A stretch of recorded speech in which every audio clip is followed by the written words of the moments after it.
I'm doing great. I'm ready. I'm ready. You're ready for this. I'm Okay. ready to tell all.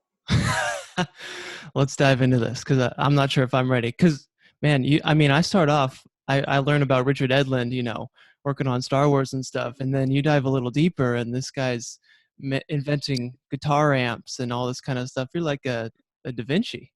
Yeah, my pig nose era, yeah. Yeah. I was a rock and roll photographer for a few years. Yeah. Dude, just like a crazy, like such a fun background. So can we dive into it? Yeah, sure. Go. Okay. So, how do we start? In high school with photography? I had a teacher. Actually, it's funny because I'm a generalist, and when I was in the Navy, I went to a prep school in Norman, Oklahoma, and in 6 weeks we had to go from polynomials to calculus, learn all the naval supply system, Mm-hmm. learn all the physical laws, and it was just like a funnel of knowledge. It happened in 6 weeks. It was amazing. Okay. And so but I don't have a classical, engineering background or anything like that. I've just read a lot and experimented a lot. Right. And I learned early on that you hire people that are smarter than you are. Mm-hmm. Cool. In other words, I could work a calculus problem at one point, but I can't anymore. But I know who can. I can hire them. Okay. So to speak. And yeah.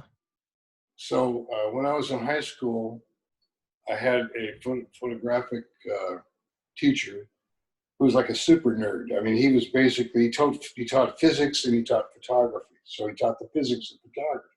Oh, okay. And so I learned optics, and we had to mix our own developers and know what all the chemicals were that went into the developers.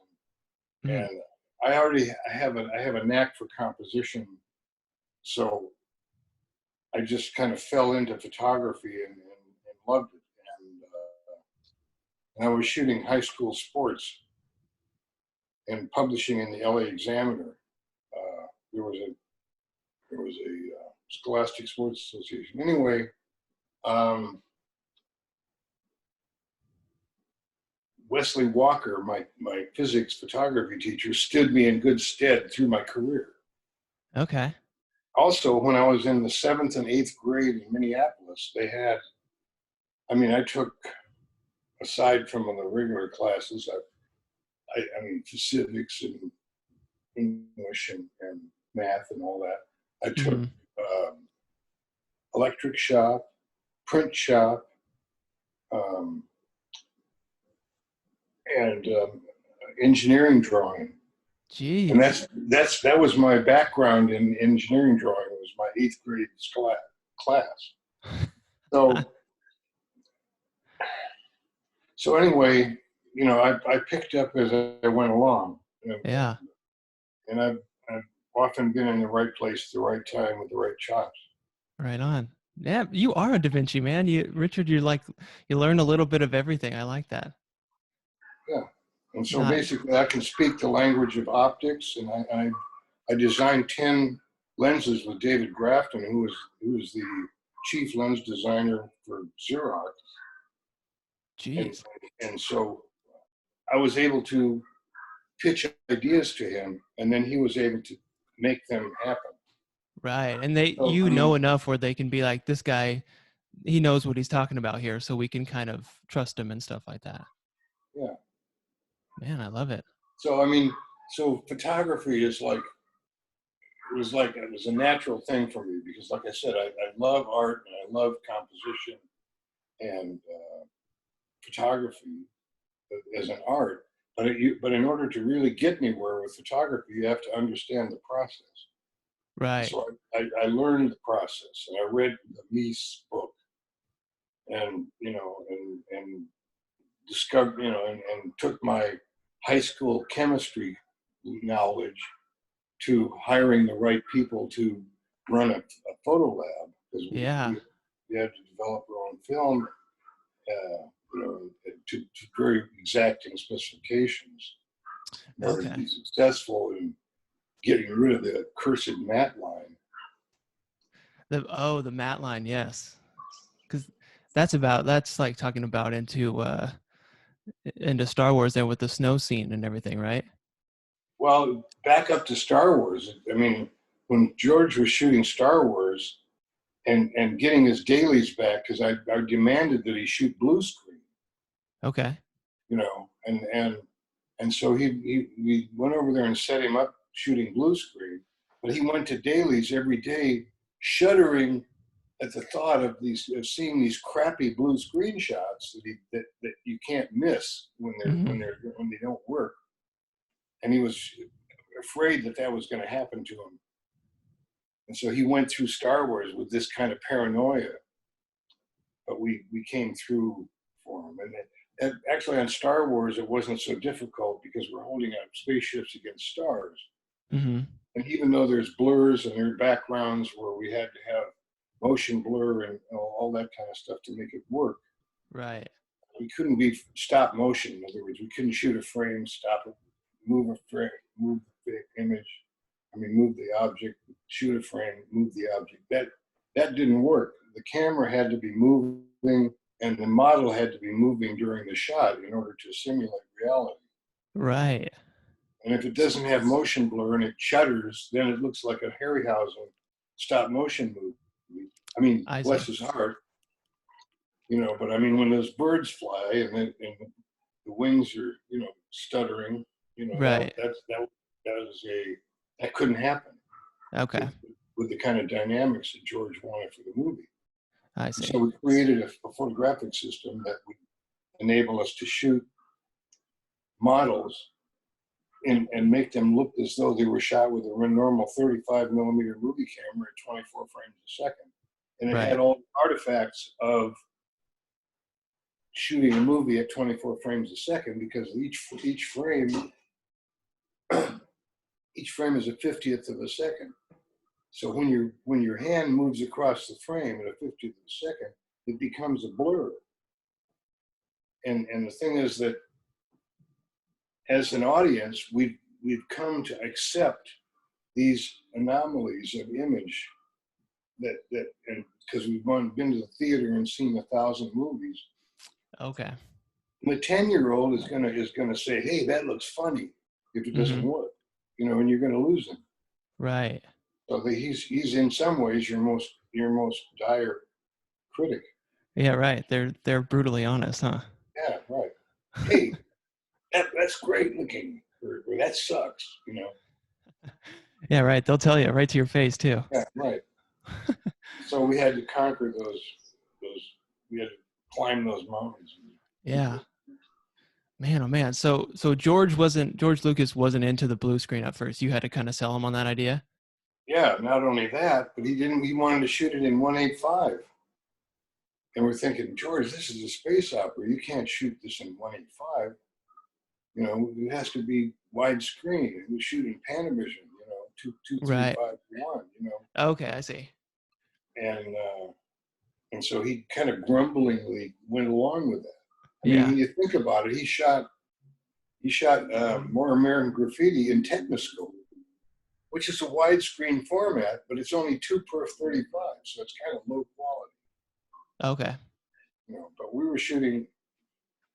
wanted to shoot using VistaVision, which is a double frame format, so that when we would shoot the models with spherical lenses,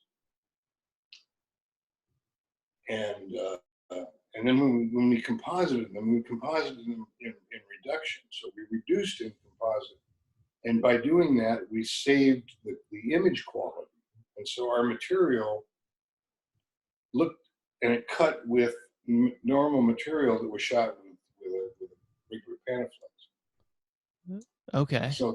So we shot with a larger format. All of the images that we shot were double frame format. The Hmm. film is going through the camera sideways and pulling 8 perfs at a time instead of going vertically and pulling 4 perfs. So it's double the image, and so that advantage we used, and it also gave us the advantage of being able to make shoot the camera upside down, so the film is going through the camera this way, and so the camera is the lens could be only this far from the bottom of the camera, Oh, so wow. we could get very close to the models. Right, I see. And we were cheating the I mean, the models that we had were just ridiculously small. I mean, the X-wing was like, it was like 16 inches long or something like that. It was, Right, yeah. and the Millennium Falcon, which was very unwieldy and difficult to shoot. I mean, it was like about 3.5 feet in diameter and weighed Hmm. a ton. But it was Did, like, and the thing is, it was very difficult to shoot that because in those days we weren't on a computer monitor moving stuff around. Everything was physical, and so basically it had a 2-inch pipe that was mounted in a neon pylon. In other words, there was a pylon that the mounting rod came out of, the model hmm. was attached to, and the pylon had neon tubes inside of it, and it was translucent blue. Oh, So we had a blue pylon so that we could get a mat from the right. pylon. Otherwise, we'd have to rotoscope everyone, and we did a lot of rotoing as well. But Yeah. but that cut down the amount of work because we had to do a hell of a lot of shots, 365 shots, each shot made up of several elements. Hmm. Some of the shots had like a dozen elements, and then each one of those elements had to have 4 or 5 pieces of film to get to the mat. I mean, it's a very complex project, and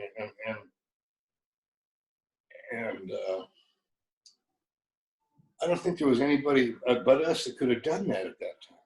And the Really? thing, yeah, I mean, the thing is that Trumbull had another crew going across the town, and his style of effects he didn't use any blue screen. He didn't use any matting.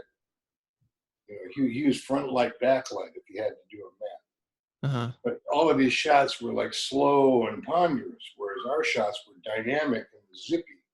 And so the motion blur was crucial to making them look good and fooling the 10-year-old into thinking that thing is actually huge and it's Yeah. flying very fast. Man. Okay, so can you like I find it so interesting with the model like moving, but then the camera is also moving to kind of create more movement, right? Well, that would be natural. That would be the natural way. If some guy was actually shooting this with an Airey, and he's like, "Oh, here he comes," and he pans by, and it's a swish plan. I mean, that the artifacts that would be involved in him shooting this with a normal, a 25-foot wide model. I mean, an Yeah. actual ship flying by. Um, well, would have all that blur. But the thing is, also keep in mind that in order to make this stuff work filmically, we cheated the speed. So rather than these things traveling at light speed or like a jet, Hmm. they were traveling like World War I biplanes. They were very slow, really, but the dynamics were good because they came right by the camera. Oh, I see. Okay. So in other words, we're cheating the reality of how fast it would actually be going Yeah. in order to make it look cool. Right. Man, oh So man. it's all so that's the art of doing visual effects is you have to stretch reality to make the audience comfortable. Yeah. So how do you figure this stuff out? Is it just you're doing small tests and kind of seeing what works and then just kind of gradually falling into, a system or something? Well, I knew what kind of system we had to have, Okay. and I worked with Don Trumbull. Don Trumbull was Doug's father, and he's a wonderful guy. I mean, really smart, and he was an engineer and a real fast worker. And I would say, look, Don, the camera's got to pan and tilt on the nodal point of the lens. because otherwise it's going to sweep across something instead of panning across something. So the Okay. camera is behind the lens, and the camera is huge in relation to, because it's mimicking a miniature camera. And Yeah. so it's panning and tilting around the lens, and so if that wouldn't happen, the shots wouldn't have worked. So basically we came up with this Trojan helmet style head, which gave you like a 30 degrees up and up to 90 degrees down. So you could shoot straight down, or you could shoot 30 degrees up, or Oh, okay. thereabouts. Mm-hmm. And then the camera, then the whole rigmarole panned across on the top, also panning on the nodal point, and the camera also rolled, so you could pan, tilt, and rotate the camera on the nodal point of the lens, and by having all that flexibility, the mechanical flexibility, I knew that I could put together the kind of shots that George would want. Mm-hmm.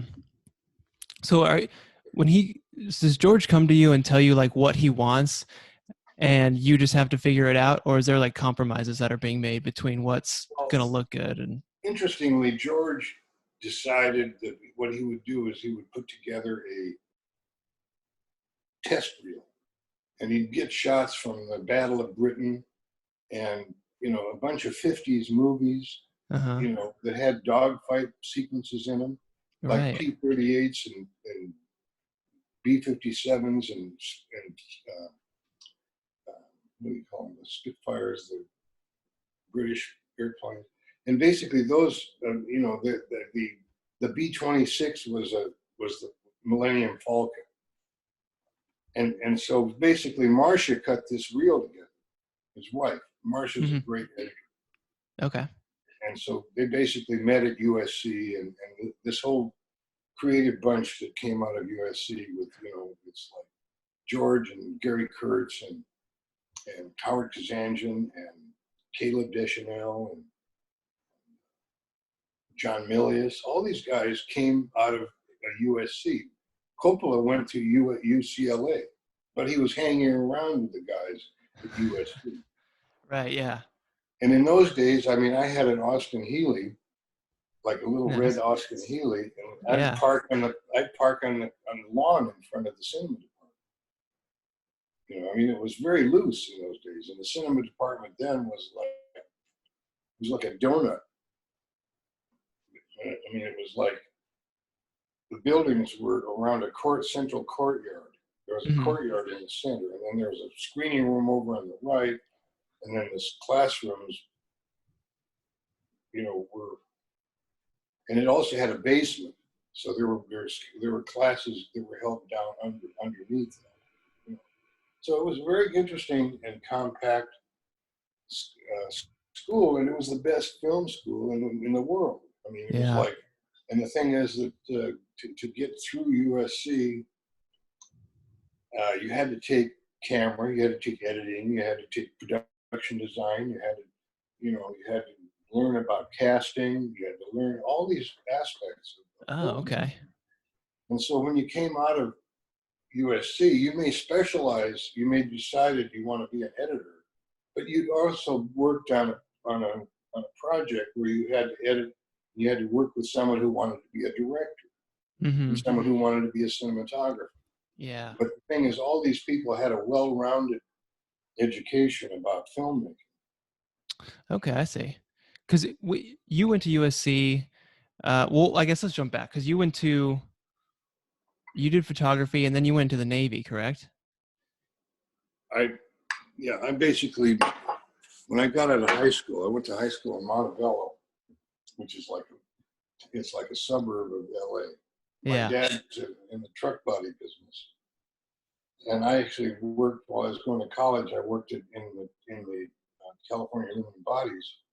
I started out by repairing all the tools in the shop, and when I finished doing all that, which meant I was also working on welders without turning the power off.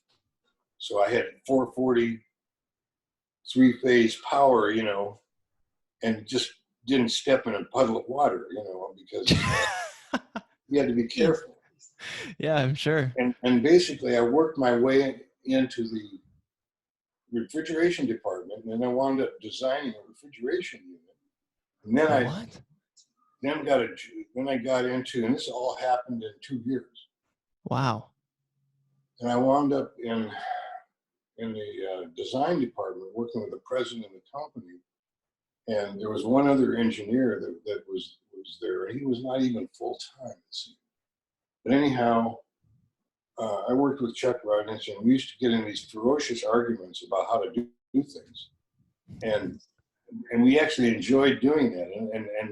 And the thing is, I learned creative argument through dealing with Chuck. Uh-huh. And the thing is, I learned that if somebody doesn't argue with you because they disagree with how you want to do something, and they might have a better idea, then you're losing that opportunity. Right. So, I mean, so to have people that work with you who are willing to exchange our ideas, even when it comes to almost to fisticuffs, because if someone says, "No, I want to do it this way," then you have that. So, right.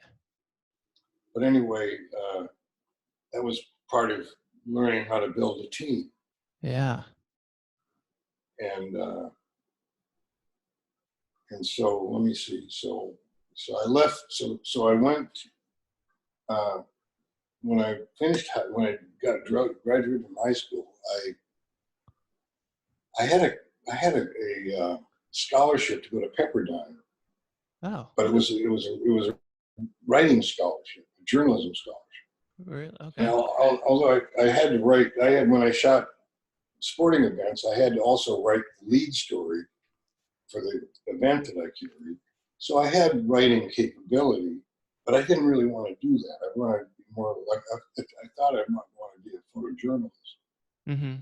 So I basically decided that I was going to join the Navy. I went out on a day in the Navy cruise on a destroyer. There was 2 destroyers and a cruiser, and there was a submarine, and there were jets flying over, and there was a B-25 dragging along target that the guns on the ship were shooting at. And when you hit it, you could see it hit.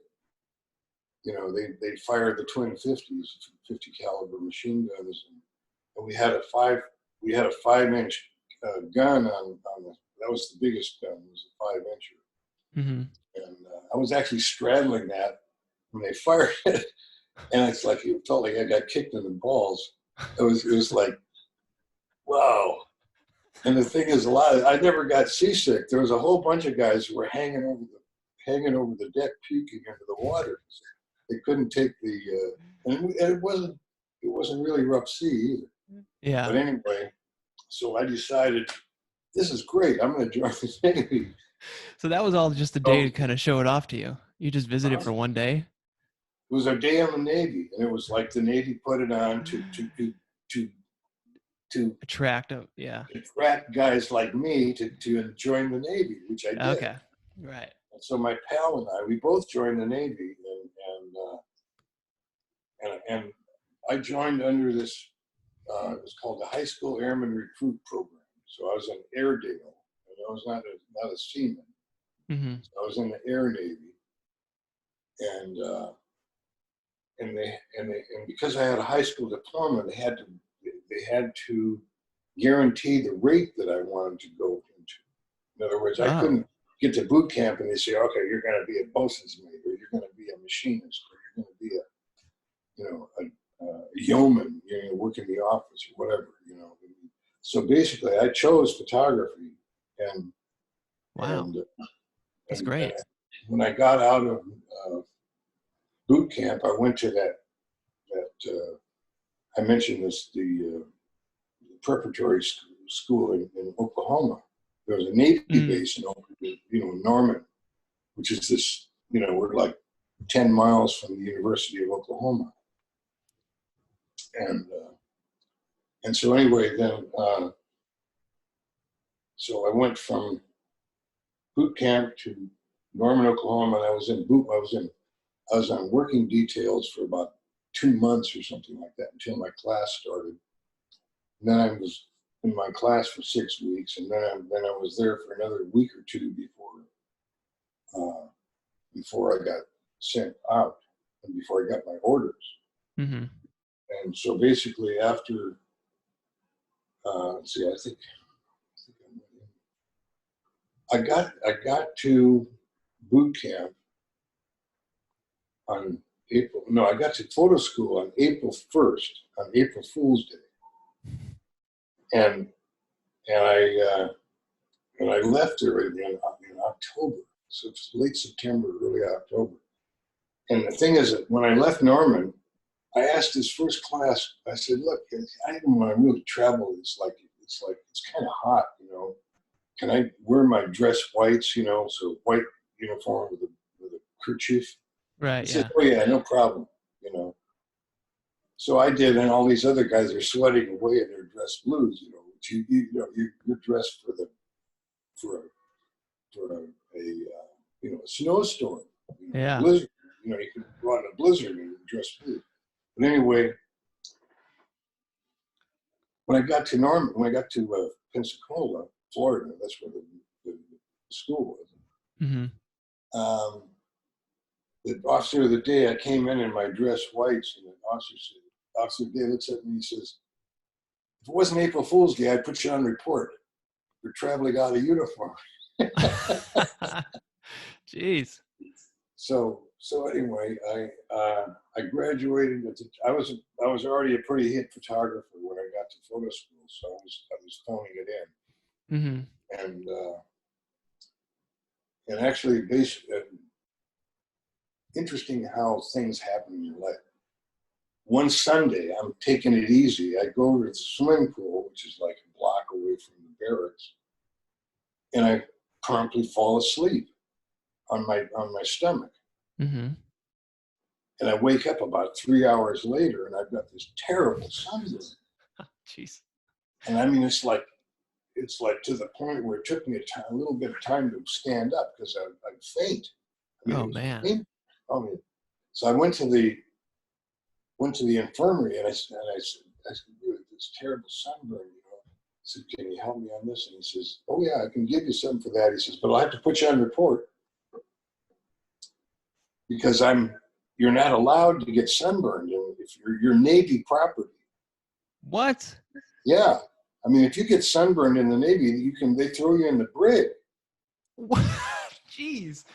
Well, I mean, it's like you basically you don't have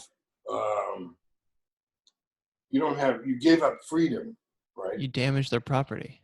Yeah, you're damaged property. Right? Jeez. So man, basically, okay. here I am in photo school, and this is about a third of the way through the class, and the warrant officer who was in charge of the school took pity on me because I was like a top student.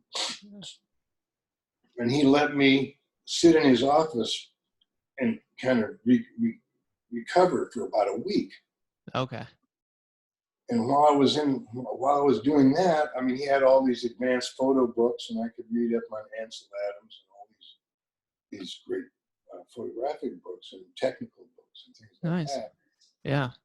And I became friends with him, because we talked, and so we became friends. And then about, I guess it was about 2 months later, we finished the school, and I was like on the top of the class. Mm-hmm. But nonetheless, I had put in for carrier duty. I mean, they'd say, okay, well, what would you like? What would your preference be? And I thought to myself, well, I don't want to get stationed in Corpus Christi for 2 years, And so I put in for a carrier. And these guys are saying, you're out of your mind, that's like, it's like you're in prison. I said, well, God, you're traveling around. I mean, you may go to the Philippines or, the South Pacific. And so I put in for carrier duty.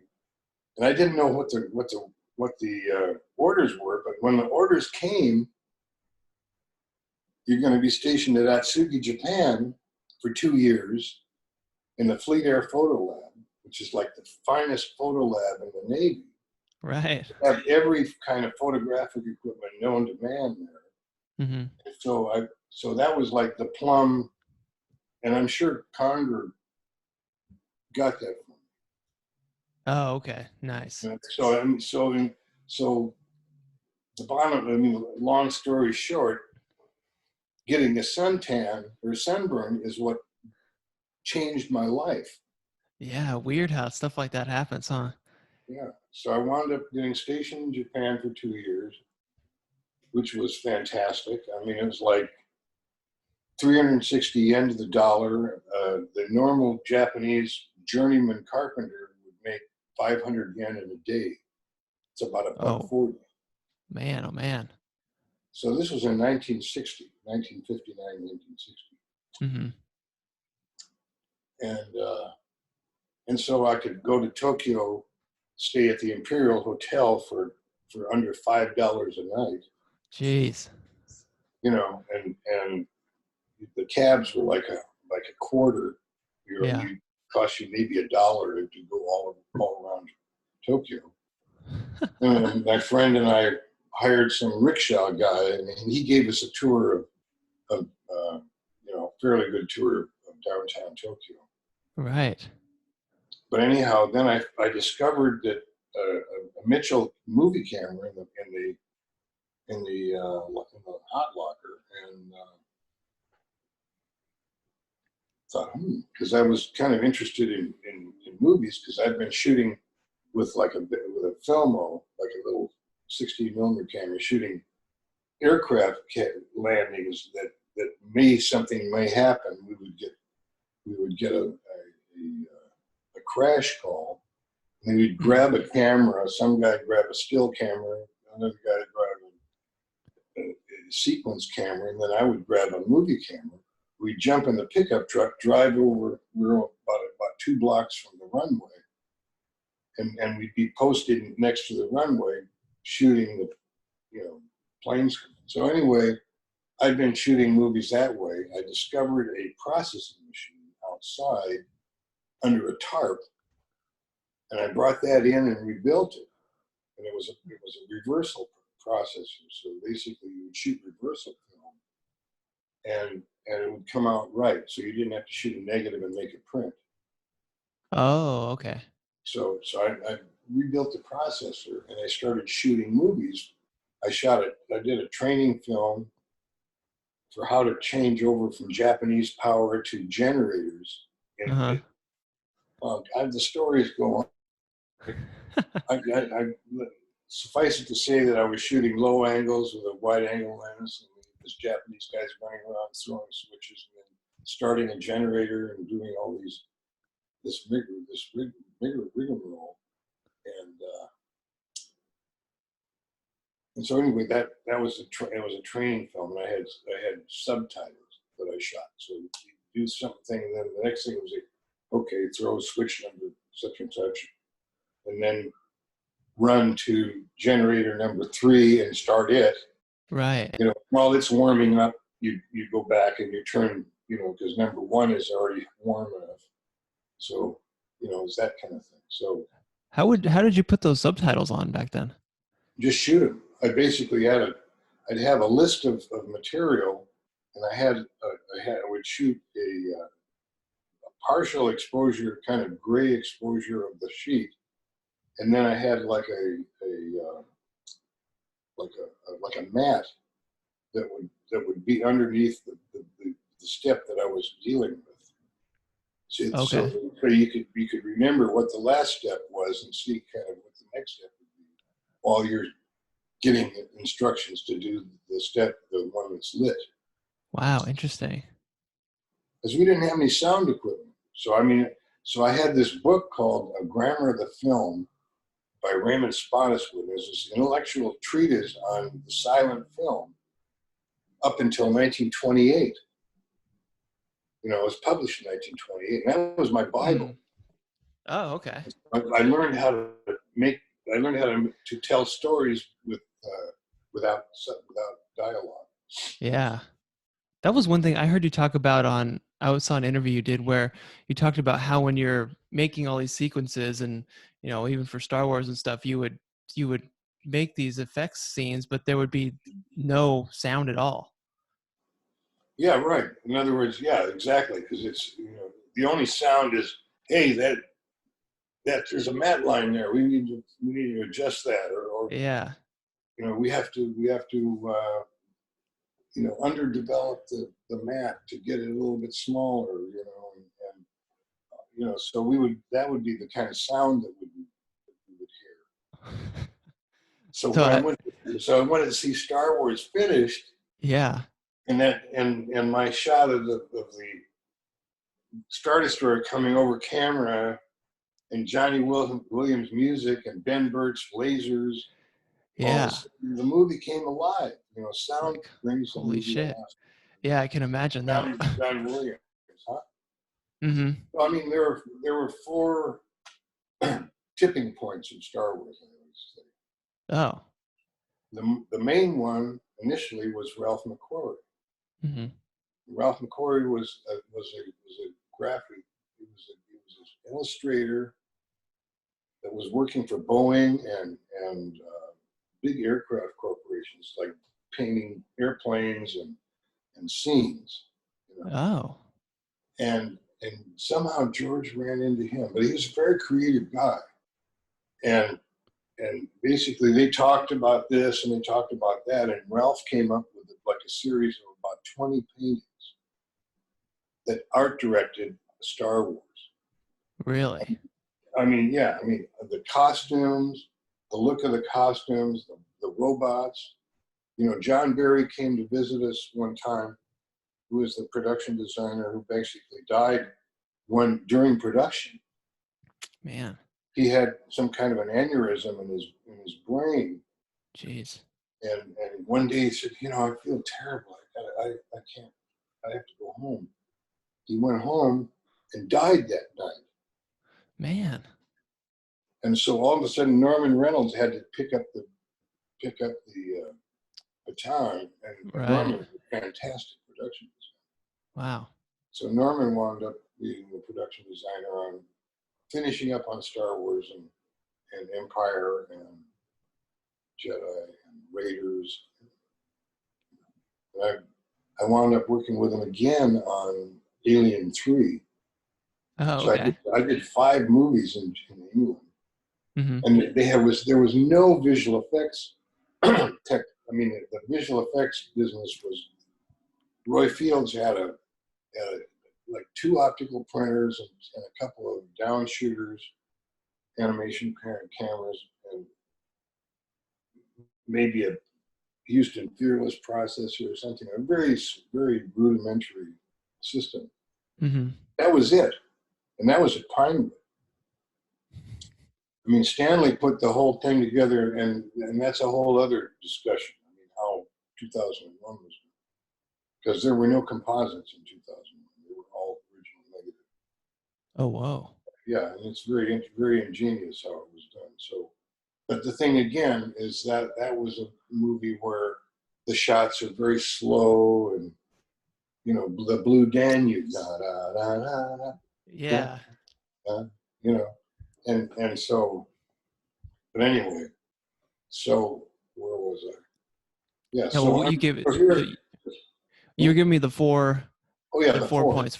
So Ralph is one.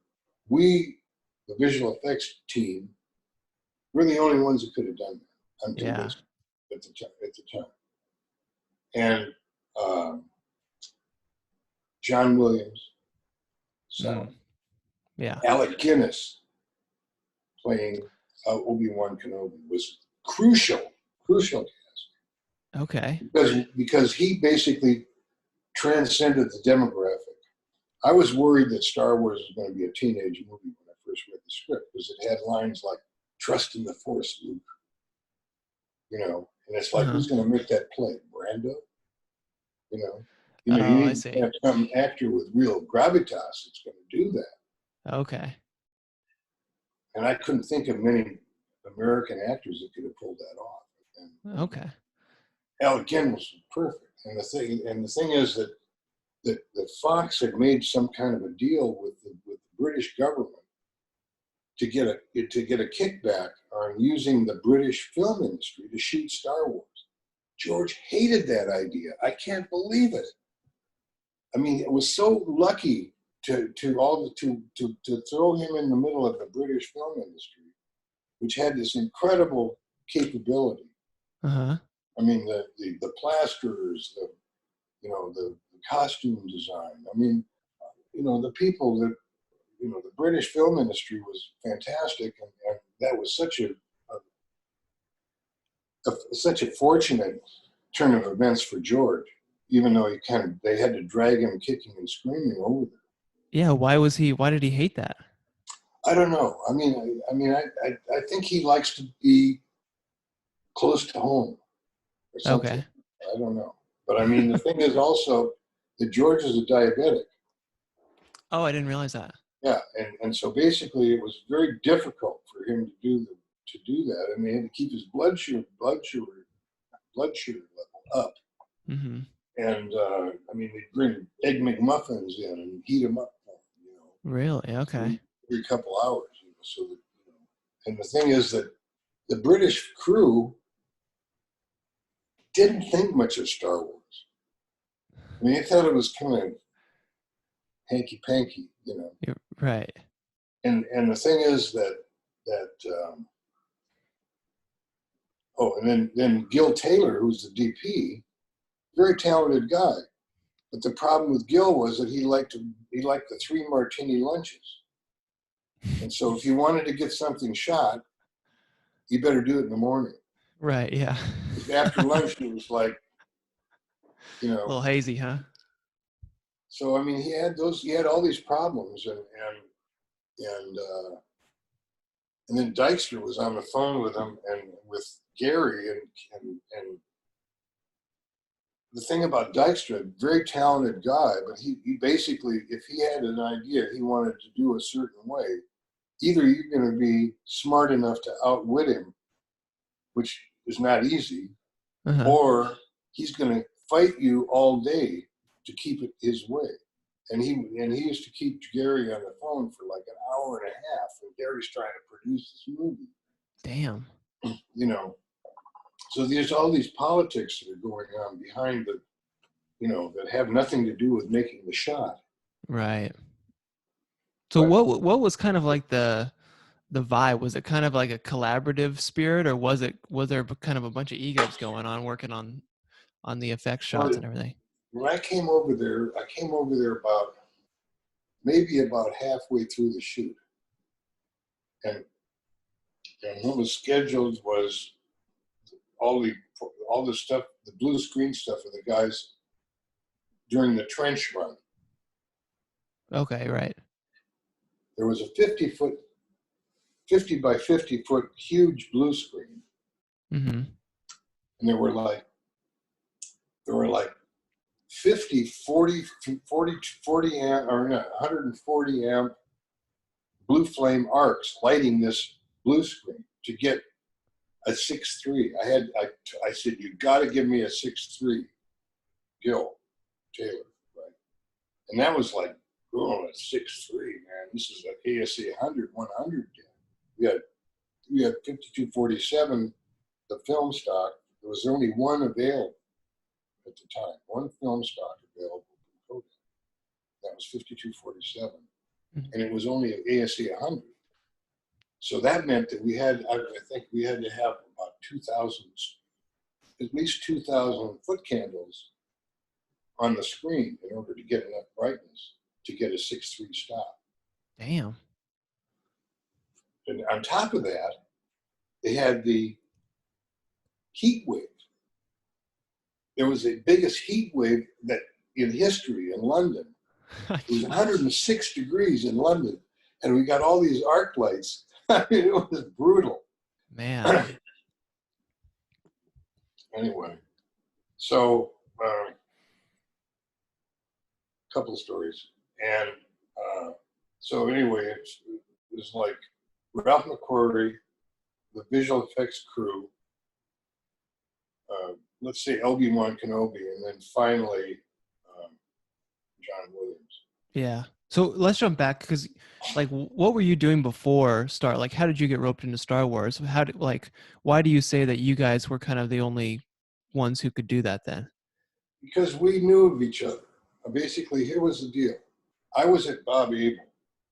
Bob Abel had a I after the 1 year I spent in the Pig Nose Project, I Yeah. wanted to get behind the camera again. Mm-hmm. And so I heard about this guy Bob Abel that was doing, fancy TV commercials, and he had Con Pedersen working for him.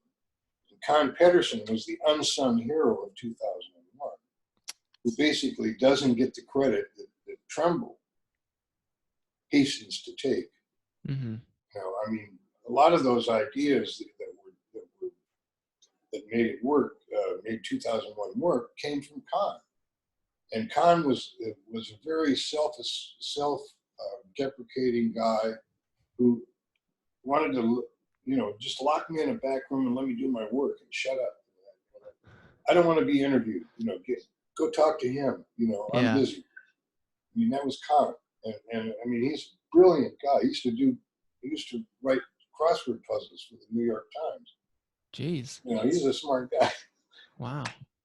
Anyway, on a side note, I used to work with Harold Ramis, and Harold, I did Ghostbusters with him, and then later we did Multiplicity, and then I did Bedazzled. And Harold could do the Friday crossword because the New York Times crossword puzzle gets progressively difficult as the week goes on. By the time Monday's pretty easy, Tuesday a little harder, Friday's pretty damn hard, and then there's the Sunday one. It's big, and I got hooked on those. But anyway, Harold would do the Friday crossword puzzle in about half an hour or less. Man. But anyway, it was more like about 15 minutes. I mean, he was really smart. But anyway, so here I am at Abel's, and I developed this with Richard Taylor, my pal. We developed the candy apple neon look, which is what Bob Abel called it. It was animated graphics. Mm-hmm. And we did this famous commercial, 1974, the Butterfly Girl for 7-Up. And it was like all these elements. It was like an acid trip. And both of us had that experience. so we cashed in on it. But anyway, and Abel got the Cleos. But anyway, so we did the Butterfly Girl, and then we did the Uncola commercial.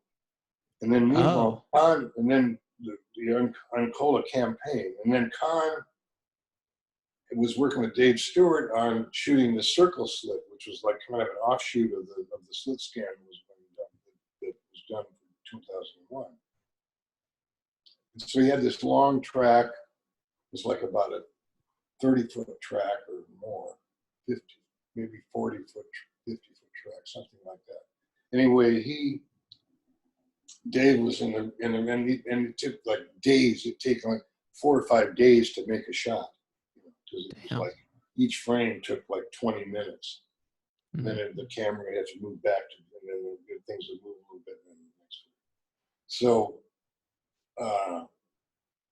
So I had to build another camera. And I got a 14-foot track and built a horizontal animation camera with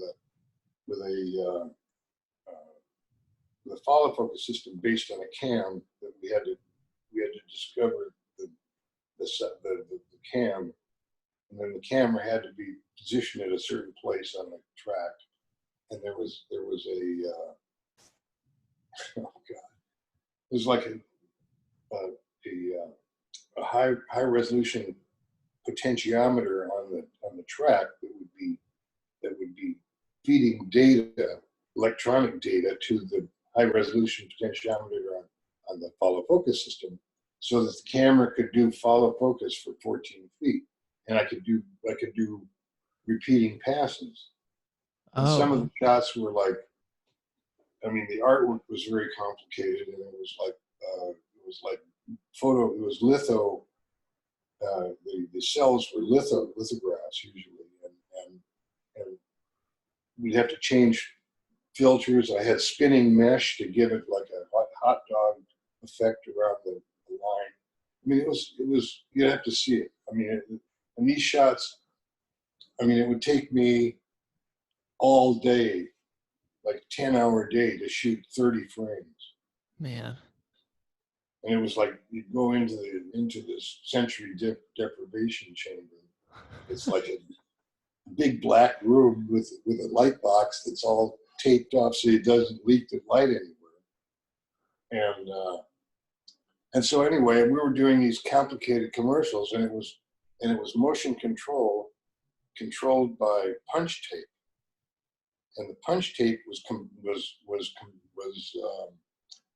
programmed on a teletype machine that you could buy surplus. So we bought a surplus teletype machine that Khan would then write the program and then give us a punch tape, which would then be read by Sal. What was it?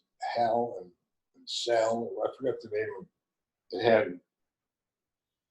It had an alliteration with the Hal in 2001. But anyway, Oh, so we were working on early motion control and fancy artwork, and I'd been I had a real solid photographic background by that time, mm-hmm.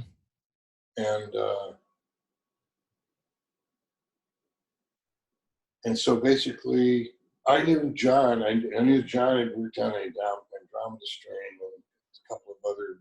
I think he worked on. I always forget the name of it. The one with Bruce Jones. The spaceship that has the forest inside.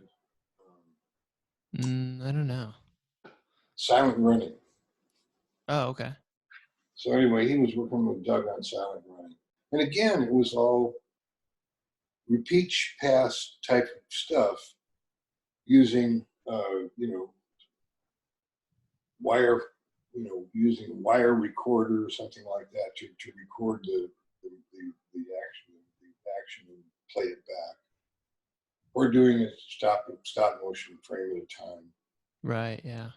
But anyway, I knew that he was like another Gyro Gearloose that was played, that was like experiment. It says we were all into experimental photography. Yeah. And we knew about each other because they saw what we were shooting at Abel's, and we saw stuff that they had done. So anyway, one day I'm at Abel's, and I get a call from Dykstra. He said, Richard, he said, I've heard about you. I'd like to talk to you about possibly shooting some miniatures for this movie that I'm working on for Fox. It's like a feature called Star Wars. And I said, I'll be right there. I jumped in my car, drove out to the valley, and John was there with Gary Kurtz was there at the time. And so I met with these guys, and about 25 minutes later, I had the job. Really? And so basically, that's how, and like at that time, Joe Johnson was there, Steve Gawley was there. I'm trying to think of anybody else. Dick Alexander was the machinist who I was working with at Abel's. And there was only like 4 or 5 of us at that time that had been brought on. Wow. And So when you got that offer, was it just like you just yeah, love the sound of? we started talking about how we would do it, and Yeah. we understood that this concept of motion blur and how stop motion. Because I shot that stuff. I was working for Joe Westheimer when I got out of the Navy. Mm-hmm. And Joe had, this was the first job I got in Hollywood. I basically, we did titles, opticals, and inserts. basically, and some special effects shots, Mm-hmm. TV commercials or sometimes features. And Right. so I was into visual effects, and I was a lettering artist, so I was doing hand lettering main titles. In fact, I designed the alphabet for Star Trek. Oh, That that's alphabet, right. the kind of angular. Yeah, I designed the whole alphabet, That's so iconic. That's crazy. and I got nothing extra for that. I mean, that was just a day's Jeez. work. But anyway, they still use it. Yeah, I they mean, do. yeah, I mean that's been a stellar font. But anyway, so I did hand lettering. I hand lettered the titles. I supervised the hand setting of all the hot press type, where we do white letters on black cards, and I would then clean that up and shoot it, position everything, and shoot it, Mm-hmm. and shoot elements for like we worked on Star Trek, the original Star Trek, Yeah. and in fact, my first rotoscope job was to rotoscope the flyby. And there was one effects shot for the first show. Really. It was the Enterprise flying by camera. Mm-hmm. And it didn't have any graphics that were recognizable. So basically, if it was flying left to right, it could also be flopped and fly right to left. So basically, it became two shots. So they had two different shots, but it was the same shot. Yeah, right. But I had to So, rotor the thing because it was shot. Shot at Lynn Dunn's shop, and he had a blue screen that was like about 25 feet wide. But the thing is that it came right by camera. Of course, it went off the screen. They didn't have a screen big enough to cover the whole room, so I had to rotoscope the mat, to hold it against stars, oh, I see. Okay. and get rid of the pylon that was holding it up. So I had to cut the pylon out and then also rotor the entire ship for 40, 50 frames or something like that. Yeah. That was my first rotoscope Okay. job. But anyhow, we did a lot of, we did, I played Thing. That's right. You You were know, the hand. yeah, that's my hand in the main title. In fact, they didn't want to shoot the Thing on the set because it took time to set up and just shoot a hand coming up. So Right. basically, they would not shoot that, and the editor would then come over with the scene that it was going to cut with, and I'd have to mock up the table, and he'd probably have a tablecloth with him. It was a little amount of props, and then I'd mock that up and then light it to match and shoot the hand. Man, oh man. Very cool. Cool. Well, I'll let you go, Richard. I don't want to, hang on to you too long. I appreciate you coming on and sharing all this stuff. I But didn't even get started. But there's anyway, so yeah, much, man. It's digging into this. You got to write a book or something. I'm working on my memoirs. Good. Okay. Yeah. I'm interested about that. I want to read that. Cool. Well, yeah. Anyway, Thanks yeah, again, Richard. Really that's how appreciate we it. got started anyway. All right, well, you're welcome. Yeah. And so Travis, what's your title? The show is called Oh, it's called Curiosityness. Curiosityness. Okay. Yeah. So it's kind of, it's I just, fit there. yeah. I fit that description. Well, that's the whole thing about visual effects is it's like somebody comes up with this idea to create something that hasn't been seen before, and you have to figure out how to do that. Mm-hmm. And so it's a constant challenge, and all of the experiences and ideas and whatever dreams that you've had, all that kind of, it all comes into play, and somehow you figure out how to do it. Right. Well, and you've dabbled in all this different stuff, so you kind of know at least what's possible out there to make it, to dive into it deeper or whatever. Right. Yeah. And then when you get halfway done doing it, you think, oh, you know what? I could have done it this way. And Yeah. so but it's too late. You have to finish doing it that way. Right. So you're always learning, and so you're always going to be a step ahead of yourself the next time. Yeah. Man, it sounds fun. I would love to get into something like that. It sounds great. So thanks for coming on and sharing this stuff. Okay, all right. Cool. Well,